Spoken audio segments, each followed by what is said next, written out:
yassir li amri wahlul 'uqdatam min lisani yafqahu qawli. Allahumma shalli wa sallim wa barik ala sayyidina Maulana Muhammadin wa ala alihi washabihi asmin amma ba'du.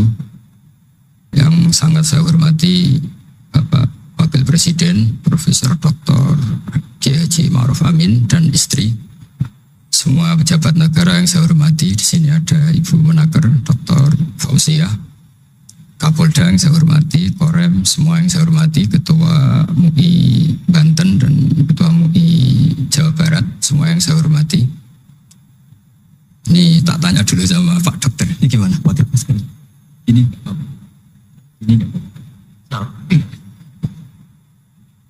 Bismillahirrahmanirrahim. Saya syukur sekali diberi kesempatan sowan sama Kiai Ma'ruf, karena beliau juga mustasar kami di PBNU, dulu mimpin sebagai Rois Am dan dekat sekali dengan guru saya Kiai Haji Maimun Zubair.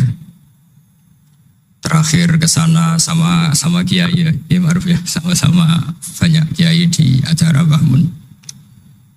Saya akan matur tidak banyak, tapi saya pastikan semua itu berdasar naskah yang ditulis Syekh Nawawi. Saya cerita yang serius itu 3, yang rileks 3. Di dulu itu lama itu ya rileks. Di antara tulisan Syekh Nawawi, saya ini termasuk pengagum Kiai Nawawi karena Kiai Maimun, putra Kiai Zubair itu saking senangnya Kiai Nawawi itu naskahnya itu banyak tentang Syekh Nawawi. Dan saya termasuk zuriyah kudus, saya masih keluarga dengan Raden Asnawi, masih keluarga karena sama-sama zuriyah dari Mbak Asnawi Sepuh. Itu yang akhirnya menikah Nyai Hamdana, yang dulu pernah dinikah Syekh Nawawi. Terus Nyai Hamdana itu dulu dengan Syekh Nawawi punya putri namanya Zuhroh. Setelah dengan Raden Asnawi punya anak dinamai Zuhri. Punya zuriyah, ada yang namanya Kiai Minan, Kiai Niam, terus punya anak-anak, di antaranya Kiai Hafid yang jadi menantu keluarga Saran. Saya kalau boleh cerita, saya ini khatam Tafsir Munir itu 3 kali. Dulu ngaji di Sarang 2 kali, terus belajar sendiri, terus mentakriri. Takriri itu beri catatan-catatan yang untuk meneguhkan satu rilis ya, atau satu tag atau satu ibarat yang diinginkan Syekh Nawawi. Saya beri beberapa contoh dan ini dipraktekkan di Indonesia. Orang Indonesia itu mesti hafal Fatihah dan semuanya merasa pintar. Itu ya barokahnya Syekh Nawawi, karena kata Syekh Nawawi itu semua Quran dikumpulkan di Fatihah. Fatihah itu dikumpulkan di Bismillah. Bismillah itu dikumpulkan di Ba. Baknya saja masih dikurting di titiknya saja. Jadi kalau orang bisa titik itu sudah menguasai satu Quran. Karena pikirannya Syekh Nawawi itu semua Quran itu menerangkan tauhid, dan tauhid itu dimulai dari ba. Ba itu bi kana makana wa bi yakunu ma yakun. Jadi karena saya, kata Allah, yang ada menjadi ada, yang enggak ada juga menjadi akan ada kalau Allah menghendaki wujud. Sehingga dulu Syekh Nawawi itu sudah sukses membuat pikiran kita itu rileks. Kalau nggak bisa Quran semuanya ya Fatihah. Kalau Fatihah nggak bisa ya baca Bismillah. Setidaknya orang Islam itu nggak boleh tercerabut dari Quran. Sehingga saya kalau baca teks-teksnya Syekh Nawawi itu punya pengaruh besar di cara pandang kiai-kiai Indonesia. Di antaranya yang paling monumental, dan setelah ini saya akan tidak menambahi juga tidak mengurangi, adalah Syekh Nawawi cara menganalisis surat Ar-Rum. Di Indonesia itu menerima faham beragama, tapi tidak menerima faham ateisme. Itu dulu zaman Rasulullah SAW Sugeng, itu ada kekuatan besar, yaitu Romawi dan Persia. Singkat cerita, Persia ini tanpa nabi, tanpa kitab suci, yang Romawi ini punya nabi dan punya kitab suci. Meskipun versi mereka. Ketika orang Persia mengalahkan Romawi, itu nabi terus dicibir, diolok-olok sama orang kafir Mekah. Muhammad, kawan kamu yang punya kekuatan langit, maksudnya punya kitab suci, ternyata kalah. Paling kamu juga kalah dengan kita yang tanpa pegangan langit. Nabi itu susahnya minta ampun. Karena Nabi tidak bisa membayangkan kalau kehidupan manusia itu tidak dipandu agama, tidak dipandu kitab suci. Meskipun zaman itu ya Romawi itu tidak Islam. Kemudian kata Nabi diberitahu Allah Ta'ala antara 3 sampai 9 tahun pasti Romawi akan mengalahkan Persia. Dan itu enggak dianggap kemenangan Romawi mengalahkan Persia, tapi menangnya ahli kitab, orang yang berpegangan kitab suci mengalahkan orang yang tidak berpegangan kitab suci. Dan saat itu Allah ngendikan wa yauma idzi yafrahul mu'minun, di hari kemenangan Romawi mengalahkan Persia atau kemenangan ahli kitab terhadap non ahli kitab, itu orang mukmin itu senang sekali.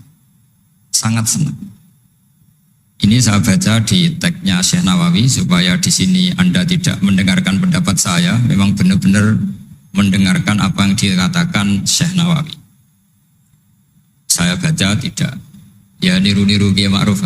Tadi beliau masih ngendikan secara fasih, ngendikan usul fikih, kaidah fikih, karena ilmu beliau dengan kita ini bersanad yang sama. Dulu Mbah Mun ngaji Mbah Karim yang ngaji Mbah Hasyim. Jadi Mbah Hasyim ngaji Syekh Khalil. Kalau saya lewat sanad kudus ya diantaranya saya lewat Syekh Nawawi Al-Bantani. Nanti saya baca beberapa sanad Syekh Nawawi. Kata Syekh Nawawi Al-Bantani, beliau ngendikan wa yauma idzi yafrahul mu'minuna bi nasrillah wa yauma idz yahlibur rumu ala farisa yafrahul mu'minuna bi taghlibillah man lahu kitabun ala man la kitabalah wa yafrahuna bi walabatihim al musyrikin bi badrin. Jadi bangsa Indonesia itu terbiasa berkawan sama orang yang beragama, tapi tidak biasa berkawan dengan orang-orang yang tidak beragama. Itu karena Imam Nawawi mengatakan, Syekh Nawawi, wa naktubu maqaddamu atharuhum, pikiran besar Syekh Nawawi adalah ketika orang Romawi mengalahkan Persia, itu cara berpikir Imam Nawawi itu mengalahkannya orang yang berkitab, mengalahkan yang tidak berkitab. Jadi ini bukan pendapat saya, juga bukan pendapat siapapun, tapi murni saya baca teks yang dari Syekh Nawawi. Sehingga kita secara psikologi, kita ini kan misalnya saya aja lah contohnya, misalnya saya miskin, ada petinju, orang miskin kulit hitam bersama orang kaya. Kalau yang menang yang miskin tuh ikut seneng, padahal ya tidak ikut menang, karena kayak terwakili. Dulu kata Syekh Nawawi itu juga pikirannya begitu. Ini saya baca ini kata Syekh Nawawi. Misalnya seperti itu zaman itu. Wa sababu nuzuli hadil ayat annahu kana baina Faris war Rum qitalun. Wa kana al musyrikun yawadduna antaghliba farisu ar-Ruma. Di anna Faris kana majusian ummiyin wal muslimuna yawadduna ghalabatar Rum ala Faris liqaunihim ahlal kitab. Jadi dulu itu kata Syekh Nawawi, pikirannya orang Islam, boyo yang menang itu ahli kitab karena sama-sama punya agama, punya peradaban. Jangan sampai yang menang itu yang tidak punya kitab, tidak punya peradaban. Jadi itu saya yakin yang mengilhami para guru-guru kita, para kiai-kiai kita bikin Pancasila, diantaranya yang membentuk Pak Karno, karena Pak Karno ya dulu ngaji sama Hussein Praminoto, ngaji sama orang-orang pinter. Kita ini berketuhanan. Jadi itu ciri khas Syekh Nawawi diantaranya. Kemudian beliau menganalisis kemenangan. Kemenangan itu ketika orang Islam sudah kuat. Ini halaman 424. Ini nanti kitab saya tinggal di sini sebagai hadiah sama Gus Syauki sama keluarga besar Pondok Tanara. Nabi itu orang yang nggak suka duniawi, tapi kenapa sih Nabi harus menang? Nabi Sulaiman akhirnya menang, Nabi Dawud akhirnya menang, Nabi Ibrahim ya akhirnya menang, Nabi Musa akhirnya juga menang, dan Rasulullah SAW juga akhirnya mengalami kemenangan. Itu cara menganalisis Syekh Nawawi Al-Bantani. Kata beliau, iqamati alamatir riyasah, supaya kepemimpinan Islam itu kelihatan. Fala yabqa mayaqdiru alal ikrah alal kufri. Jadi kalau kita menang, baik secara politik maupun ekonomi atau kultur, setidaknya tidak ada lagi kekuatan manapun yang memaksa kita untuk menjadi kafir atau menjadi salah. Kita tahu misalnya di beberapa negara di Eropa, barokahnya orang Islam kaya, ya pemain bola dulu tuh kalau puasa susahnya bukan main. Gara-gara klubnya dibeli umat Islam itu, malah cari tukang adzan di stadion itu, karena yang punya sudah orang Islam. Itu contoh kekuatan ekonomi. Dulu kita mungkin ngalami pengajian tuh kayak apa susahnya. Sekarang ketika banyak orang-orang yang dari dunia kiai cakep, sekarang ya nyaman. Jadi di antara alamatnya tamkinu hadatin adalah wala yumakkinanna lahum dinahumul ladzi irtadha lahum wa la yubaddilannahum min ba'di khaufihim amna. Ciri utamanya adalah tamkin fil ard. Merasa beragama itu nyaman, tidak ada yang enggak. Itu zaman itu Senawi sudah menganalisis kenapa sih Nabi harus menang. Kata beliau supaya la yabqa mayaqdiru alal ikrah alal kufri.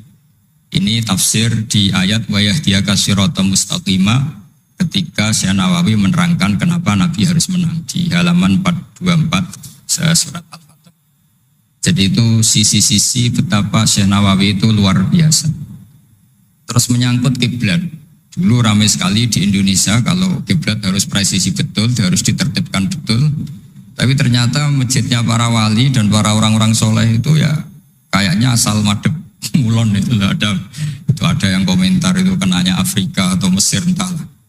Tapi Imam Syekh Nawawi zaman itu ngendikan setelah beliau cerita presisi, beliau ahli falak. Saya tahu banyak keahlian beliau falak karena saya punya kitab gurunya Syekh Nawawi. Namanya Syiarus Salikin, itu karangan guru beliau Syekh Abdus Somad.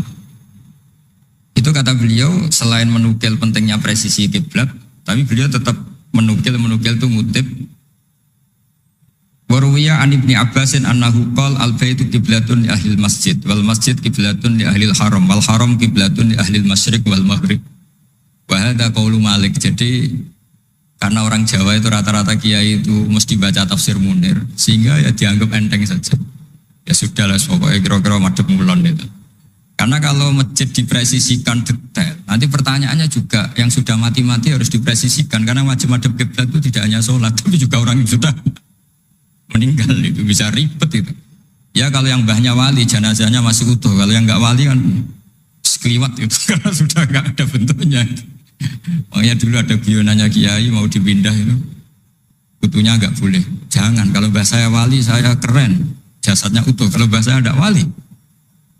Jadi ya, tapi apapun itu saya cerita betapa efek dari pikiran besar Syekh Nawawi itu mempengaruhi kita sehingga dulu masjid-masjid, musola-musola itu ya tetap hati-hati lah, tapi ya tetap saja ada longgarnya karena beliau tetap mengutip wal haram kiblatun lil adil masyriq wal maghrib. Jadi tidak hanya Mekah dengan makna Ka'bah atau dengan makna Masjid Haram, tapi semua tanah dan itu bisa 25 atau 20 kilo persegi.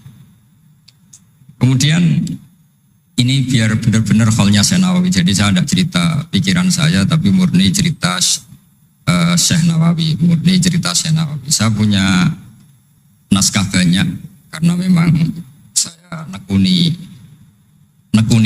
betul. Saya khatam, kalau enggak 3 kali saya khatam tafsir Munir. Ketika beliau menafsirkan fa inna hizballahi humul ghalibun. Ini favorit saya di Syekh Nawawi. Pasukan Allah itu pasti menang, ya. Pasukan Allah itu pasti menang. Tapi beliau dengan unik menjelaskan ya ini supaya benar-benar Syekh Nawawi ya, saya tidak menambahkan, tidak mengurangi. Di halaman 278. Jadi ngaji pakai kitab itu untungnya 2. 1 mengutip, 2 terus gak usah mikir gitu. Jadi baru saya mikir nanti salah di depan Pak Wapres, di depan orang-orang pinter malah sakit atau goblok gitu. Jadi kalau nukil kan aman. Paling salah baca. Kayaknya enggak lah, saya pernah ngaji 3 kali. Kayaknya enggak, tapi kalau misalnya salah itu apa-apa. Bismillahirrahmanirrahim. Fa inna hizballahi humul ghalibun. Kata Syekh Nawawi, wa may yattakhidum terus hum al-ghalibuna ala a'daihim bil hujjah fa innaha mustamirratun abadan amma bisolah wa daulah faqad dibulabun. Ini termasuk yang unik dari Syekh Nawawi. Kata beliau, Islam itu akan selalu menang secara argumentatif. Bahwa ada sekolah perbandingan agama, bahwa ada kajian agama. Asal yang dikaji Islam ya, bukan orangnya. Kalau orangnya ya macam-macam. Itu pasti argumentasinya itu meyakinkan karena hujjah bahwa Allah itu satu, bahwa kita harus berakhlak, kita harus meninggalkan narkoba, harus meninggalkan perzinahan. Itu argumentasinya mantap, secara uluhiyah mantap, secara sosial juga mantap. Tapi kalau secara kekuatan politik mungkin akan selalu ada meskipun inginnya kita tidak ada. Orang-orang Islam yang minoritas di negaranya atau dengan tanda kutip tertindas di negaranya. Zaman itu Senawi sudah ngendikan yang pasti menang itu bil hujjah fa innaha mustamirratun abadan. Ini di halaman 278. Amma bisaulah wa daulah faqad yughlabun. Kalau kekuatan struktural negara atau politik atau ekonomi, ya namanya hukum sosial ya kadang kalah. Dan itu dibuktikan secara lahir. Dulu Rasulullah itu pernah kalah di perang Uhud secara lahir. Ya karena itu fisik. Tapi kalau argumentasi logika Islam itu tetap kul falillahil hujjatul baligh. Logika Islam adalah logika yang kelima. Saya kalau didatangi beberapa dosen dari Jogja, saya sering cerita logika Islam yang paling kelima itu diantaranya saya sering memberi contoh. Ini misalnya saya megang kertas, ini besi. Pasti orang itu bilang besi sama kertas itu kuat besi. Tapi Anda salah. Secara materi memang besi lebih kuat ketimbang kertas. Tapi masalahnya yang mengendalikan saya ingin menghancurkan besi sementara ingin menyimpan kertas. Artinya Islam itu mengajarkan kita itu kabeh biadillah. Apa artinya besi kalau di bawah rencana dihancurkan? Apa lemahnya kertas ketika rencananya diabadikan? Nah, ini pentingnya Islam. Artinya apa? Ketika Islam bilang al-amru biadillah, itu tidak bisa ditawar. Meskipun apapun kekuatannya tetap menang Allah. Seperti tadi, saya megang besi sama megang kertas. Orang tak tanya pasti bilang kuat besi. Tapi kata saya, Anda keliru. Karena saya punya rencana menghancurkan besi, mengabadikan kertas. Artinya Islam itu mengajari tadi, seperti yang dikatakan Kiai Ma'ruf, la haula wala quwata illa billah. Apapun ilmu kita harus digarisbawahi secara materi kuat besi, secara materi kertas lebih rentan. Tapi harus ditambahin. Tapi hakikatnya terserah yang mengendalikan. Dan di sini Islam mensifati Allah biyadihi malakutu kulli syai'. Ya terserah Allah. Jadi teori la haula wala quwata illa billah itu tidak perlu diperbandingkan atau diperbenturkan dengan teori usaha. Kalau ada penyakit ya kita usaha. Ada di kitab Ihya, di kitab Dawa itu diterangkan Nabi Musa itu pernah sakit karena beliau merasa dekat sama Allah itu gak berobat, tambah sakit, tambah dikasih nasihat. Para dokter tetap gak mau berobat. Akhirnya Allah sendiri yang ngasih tahu, udah kamu berobat saja. Bukankah terserah jenengan Gusti? Terus kata Allah, apa kamu mau bilang saya bikin sesuatu itu tidak ada gunanya? Masa Allah bikin jahe ditanya, apa betul Gusti ini menghalalkan badan? Saya tidak tahu. Saya bikin juga agak jelas. Kan nggak mungkin seperti itu. Tetap kata Allah, fa'ena adu hikmati. Lalu hikmah saya bikin sesuatu dengan fungsi tertentu, lalu gunanya apa? Kalau semuanya tidak ada gunanya. Semenjak itu Nabi Musa percaya atau mau ikhtiar dengan obat. Tapi obat saja tidak cukup, tetap al-amru biadillah. Saya sering kalau ngaji bilang, kita takut COVID, ternyata nyuwun sewu mati kita kecelakaan. Kita takut penyakit tertentu membunuh, ternyata mati kita kesetrum listrik. Tetap kita butuh tawakal. Meskipun bersamaan dengan itu, tetap ada usaha melawan COVID, ingin menghilangkan penyakit-penyakit itu. Tapi tetap al-amru biadillah, sehingga ada keserasian syariat dan keserasian hakikat. Tapi saya pastikan Syekh Nawawi ini memang luar biasa. Jadi beliau menghentikan banyak hal yang menurut saya itu luar biasa. Jadi saya mengkaji tafsir Munir itu di antara khas-khas beliau adalah beliau bisa cerita tentang tentang kekuatan-kekuatan Allah Ta'ala dengan cara yang rileks. Kemudian kenapa kiai-kiai Indonesia itu ngadepi orang fasik itu tenang, tidak langsung antipati seakan-akan fasik selamanya. Yang soleh juga tidak jumawa seakan-akan soleh sampai mati. Karena kata Syekh Nawawi itu ketika menafsirkan wa yu'adzibal munafiqina insya'a aw yatub. Namanya hukum sosial sudah saja yang sekarang fasik suatu saat soleh, yang sedang soleh suatu saat fasik. Karena Allah itu bisa saja merubah. Orang munafik yang kayak apa biadabnya, kayak apa salahnya, itu Allah ketika cerita tentang dirinya, wa yu'adzibal munafiqina insya'a. Allah ya bisa saja menyiksa orang munafik insya'a. Tapi tetap ada kemungkinan awyatuba atau Allah memberi tobat. Nah barokahnya itu kadang-kadang kita sebagai GNU itu dikritik gak jelas. Ya kita memang gak mungkin jelas, memang potensinya ya yang sedang soleh ya bisa salah, yang sedang fasik ya bisa benar kan. Karena al-amru biyadillah. Itu ciri khas Nawawi. Jadi beliau dan itu membentuk kita semua di halaman 251 juz 2 beliau ngendikan haitsu razaqahum al-iman. Sehingga ya mereka bisa saja suatu saat dikasih iman. Jadi itu contoh-contoh. Kemudian di halaman 288 ketika nah ini biar benar-benar kholnya Syekh Nawawi saya ada. Memang saya persiapkan khusus karena saya memang nggak perlu nyari. Karena saya punya takriran lengkap tentang tafsir Munir. Jadi saya hanya butuh kutip, butuh memindah saja. Karena naskah itu sudah ada di rumah, terus ini tak pindah di sini. Dan rencana kitab ini tak tinggal di sini memang untuk hadiah kepada Gus Syauqi. Ketika Syekh Nawawi cerita tentang wala tajidanna aqrabahum mawaddatan lil ladzina amanu ladzina qalu inna nasara. Jadi suatu saat di komunitas yang kamu adepin itu kamu akan menemukan orang yang alyan. Alyan itu lebih rileks, lebih ya cara bahasa sekarang mungkin lebih simpati. Jadi orang Indonesia itu lebih simpati pada agama tertentu daripada yang lain. Misalnya kata Syekh Nawawi ngendikan waqad qala ba'duhum madzhabul yahud annahu yajibu alim isalu syarri ila man khalafahum fiddin. Terus ketika beliau cerita yang satunya wa aman nasara falaysa madzhabuhum dzalik balil idza haramun fi dinihim fa hadza wajhu tafawut. Jadi akhirnya orang Indonesia itu terbiasa dengan seperti ini karena dulu Syekh Nawawi sudah bilang. Jadi betapa Rasulullah itu lebih ingin yang menang itu yang masih punya agama. Jangan sampai yang nggak punya agama itu menang. Bisa dibayangkan kan kita tahu misalnya di ilmu medis kalau cloning itu dibolehkan itu kayak apa manusia jadi uji coba. Jadi gara-gara kita masih beragama apapun hebatnya teknologi cloning itu tidak serta-merta diadopsi atau diterapkan.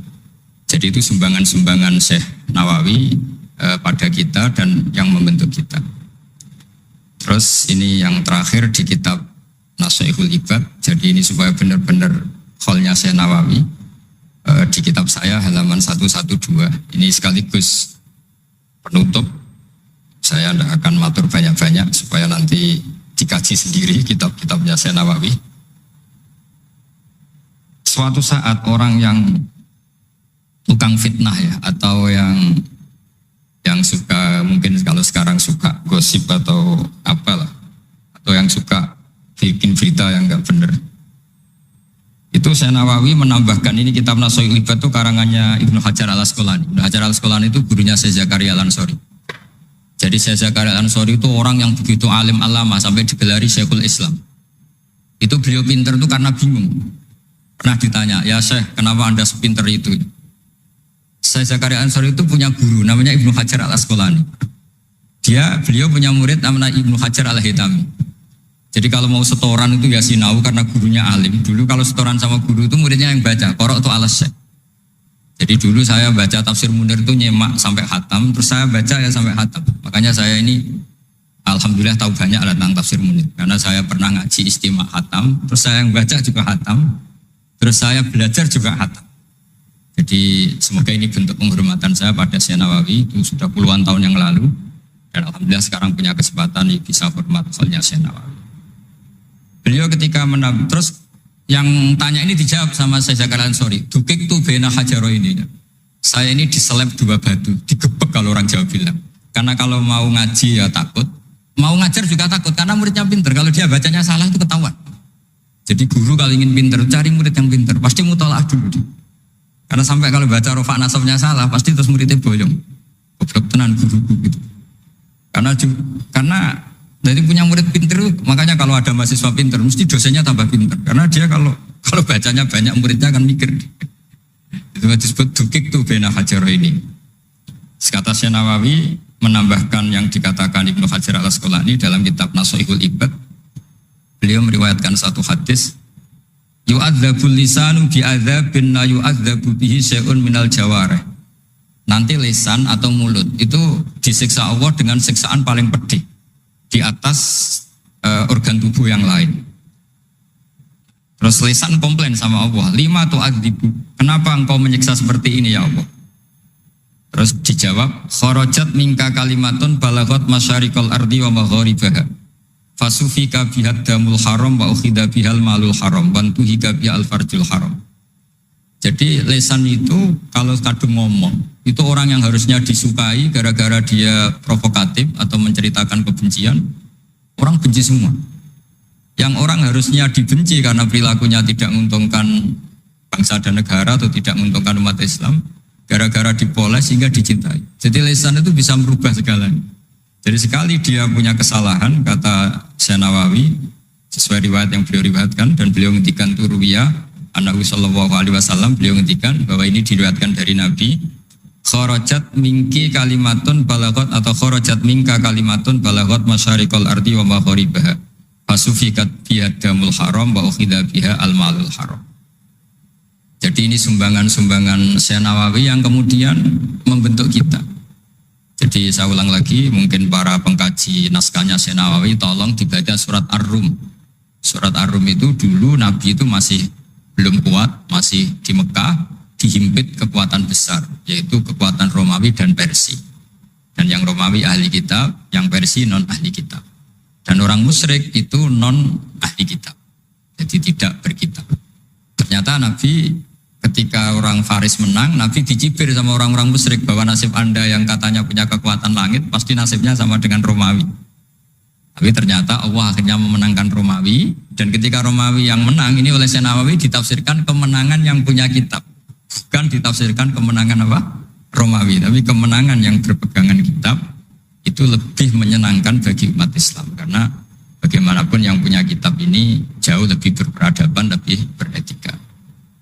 Saya kira demikian karena mungkin waktu ya, dan tadi seperti yang dikatakan Kiai Haji Ma'ruf, mohon maaf sebanyak-banyaknya karena nggak bisa hormat Syekh Nawawi secara besar-besaran sesuai hak beliau sebagai orang yang sangat-sangat terhormat karena ngangkat nama besar Indonesia di kancah internasional.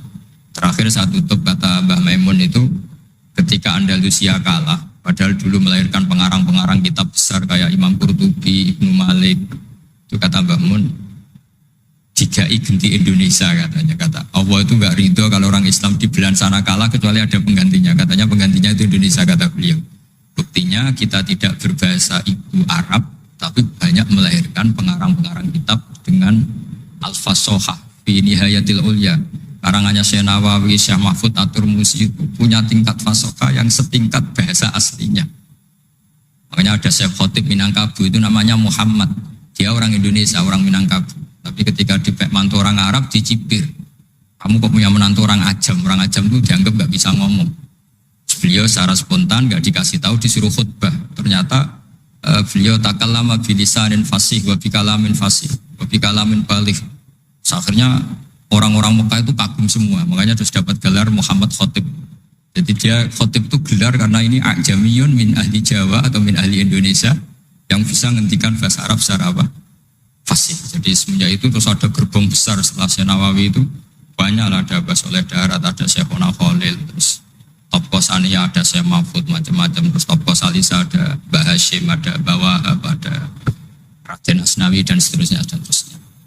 Semoga kula jenengan termasuk orang-orang yang mencintai beliau, karena sanad saya tadi saya matur sama Kiai Haji Ma'ruf, memang sanad Qadiri itu dulu dari sini, dari kakeknya Mbah Ma'ruf, dari Mbah Karim. Saya juga tahu itu karena sering dikasih tahu para mursyid thariqah, dan itu tadi kita sempat baca di Bahjatul Wasail, memang beliau itu Al-Qadiri, jadi apa Asy-Syafi'i madzhaban wal Qadiri apa thariqatan.